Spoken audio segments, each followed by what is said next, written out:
नमस्ते। नारी स्मिता में आप सभी बहनों का स्वागत है। 9 माह की एएनसी के बाद अब बारी आती है डिलीवरी की, यानी डिलीवरी का समय आ गया। तो डिलीवरी नॉर्मल होगी या सिजेरियन, ये एक आम सा प्रश्न सभी के दिमाग में होता है।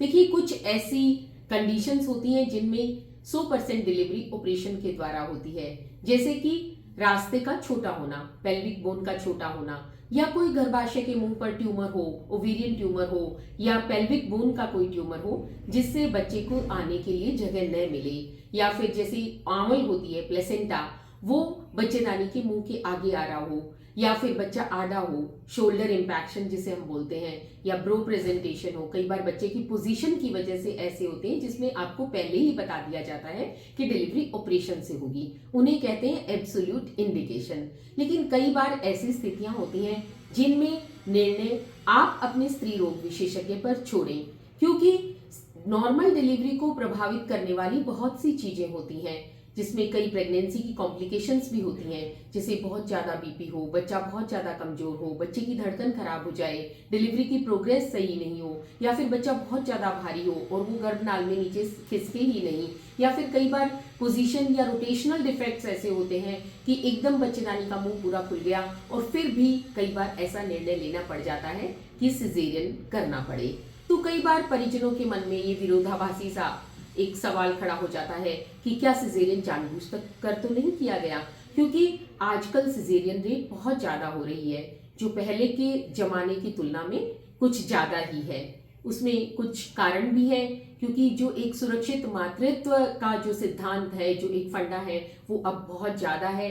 सुरक्षित प्रसव के लिए जगह जगह पर सरकारी और प्राइवेट अस्पताल भी हैं, प्रशिक्षित अनुभवी हेल्थ वर्कर, स्त्री रोग विशेषज्ञ भी उपलब्ध हैं कि किसी भी प्रकार की मातृ एवं शिशु कॉम्प्लिकेशंस नहीं हो। और यही कारण है कि इतना सुरक्षित प्रसव के लिए सरकारी और प्राइवेट चिकित्सालयों में माहौल है।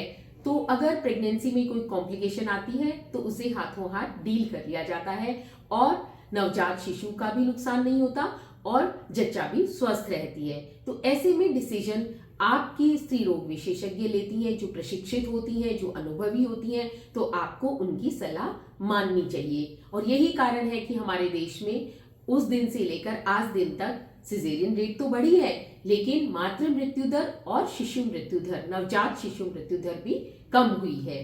तो आप क्या कर सकते हैं? आपको अपने 9 महीने तक अपने स्त्री रोग विशेषज्ञ के देखरेख में एंटीनेटल केयर चलानी चाहिए और समय आए तो निर्णय उनके ऊपर छोड़ना चाहिए। और आप ऐसे क्या क्या खान पान में और ऐसा करें कि जिससे नॉर्मल डिलीवरी के चांसेस बढ़ें, वो मैं आपको बताना चाह रही हूँ। सबसे पहले तो आप अपना खान पान अच्छा रखें, स्वस्थ रहें, अपना हीमोग्लोबिन पूरा रखें और अच्छा आहार लें। हेल्दी जो संतुलित पोषक अवयवों वाला भोजन जिसकी मैंने पहले चर्चा की वो लें, पानी बहुत सारा पिएं, हाइड्रेशन अच्छा रखें, नींद अच्छी लें और किसी भी प्रकार का मानसिक तनाव न पालें। डिलीवरी को लेकर अपने मन में किसी भी प्रकार का डर न पालें। नॉर्मल डिलीवरी और सिजेरियन कैसे होता है, उसकी क्या क्या प्रक्रिया होती है, उसके बारे में आप जानकारी अवश्य लें, लेकिन किसी भी प्रकार का फोबिया या डर दिमाग में न पालें। ऐसे लोग जिन्हें आधा अधूरा ज्ञान हो, उनसे किसी भी प्रकार का ज्ञान न लें। और मेंटल जो कहते हैं रिलैक्सेशन, मानसिक रूप से एकदम स्वस्थ रहें।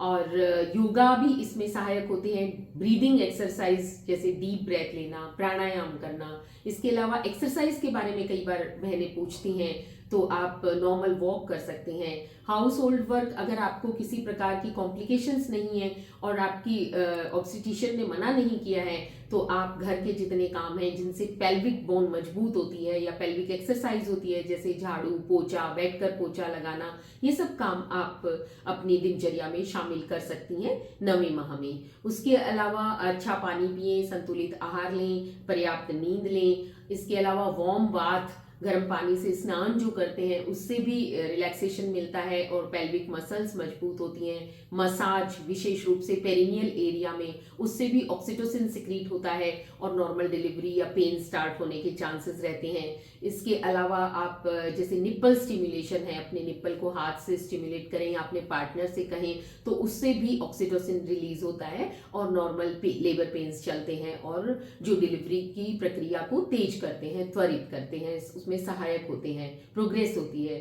बाकी अगर आपका समय ऊपर जा रहा है तो ये भी निर्णय आपकी ऑब्स्टेट्रिशियन लेंगी कि अंदर बच्चे को नुकसान तो नहीं हो रहा, लेबर पेन इंड्यूस करने हैं या फिर अपने आप दर्द चले हैं तो आपको अस्पताल कब पहुंचना है, पानी छूट गया या दर्द चले या बच्चा कम घूम रहा है तो इन लक्षणों में आपको तुरंत अस्पताल जाना चाहिए। मानसिक रूप से मजबूत रहना चाहिए और अपने आप को मोटिवेटेड रखना चाहिए कि अगर कोई कॉम्प्लिकेशन नहीं आई तो मैं दर्द भी सहन करूंगी और नॉर्मल डिलीवरी के लिए तैयार रहूंगी। और इस सुखद एहसास को आप सुखद ही रहने दीजिए। और एक स्वस्थ माँ एक स्वस्थ बच्चे को जब जन्म देती है तो वो एक स्त्री रोग विशेषज्ञ के लिए भी बहुत सुखद अनुभव होता है। Thank you.